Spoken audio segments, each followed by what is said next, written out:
ছোটোবেলায় অনেক খেয়েছি কিন্তু তালের রস, বড় হওয়ার পরে অনেক দিনই খাওয়া হয় না। তো আজকে কিন্তু আবারও আমরা তালের রসের অভিযানে বের হয়েছি। শুনেছি মিরপুরের কাকিলাদহতে তালের রস পাওয়া যায়। আসলে স্পেসিফিক্যালি আমি আসলে লোকেশনটা বা নামটা ঠিকভাবে হয়তো বলতে পারছি না, যাওয়ার পরে হয়তো জানতে পারবো। সেই অভিযানে আমরা বের হয়েছি, এখন আমরা যাব তালের রসের অভিযানে।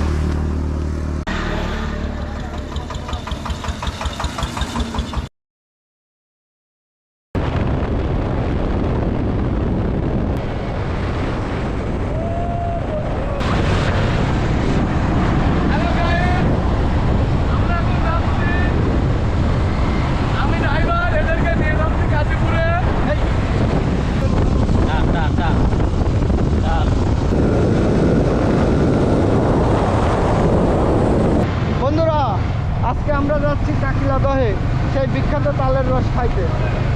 পিছে দেখেন জায়গাটা কত সুন্দর, দেখেন মাঠে কত গরু ছাগল, খালি ছাগল এই যে, আর পিছনে কয়েকটা ছাগল আছে দেখেন। এই যে আপু, যে সেতু বঙ্গবন্ধু নিজের হাতে বানায় গেছে। ওয়াও, এইখানে একটা ছবি উঠবো।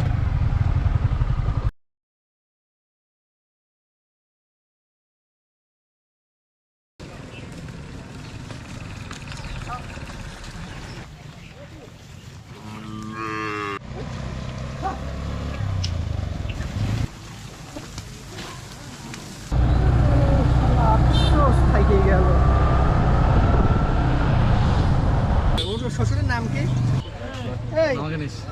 ওর হাত থেকে এর নাম কি? কাঞ্জিলের শ্বশুরের নাম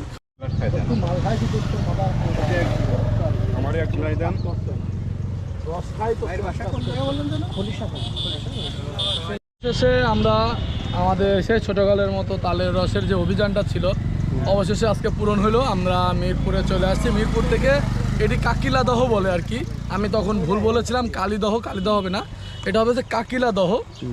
অসংখ্য অসংখ্য তাল গাছ, আপনারা যদি তালের রস খাওয়ার ইচ্ছা থাকে তাহলে অবশ্যই আসতে পারেন। অসংখ্য অসংখ্য তাল গাছ আছে এবং লিটার কি লিটার আপনার তালের রস পেয়ে যাবেন। অলরেডি আমরা খেয়ে ফেলেছি, অল্প সামান্য রস আছে যেটা দেখতে পাচ্ছেন, অল্প, একদম পিওর অথেন্টিক ফ্রেশ তালের রস যদি খেতে চান আপনারা কিন্তু কাকিলাদহতে চলে।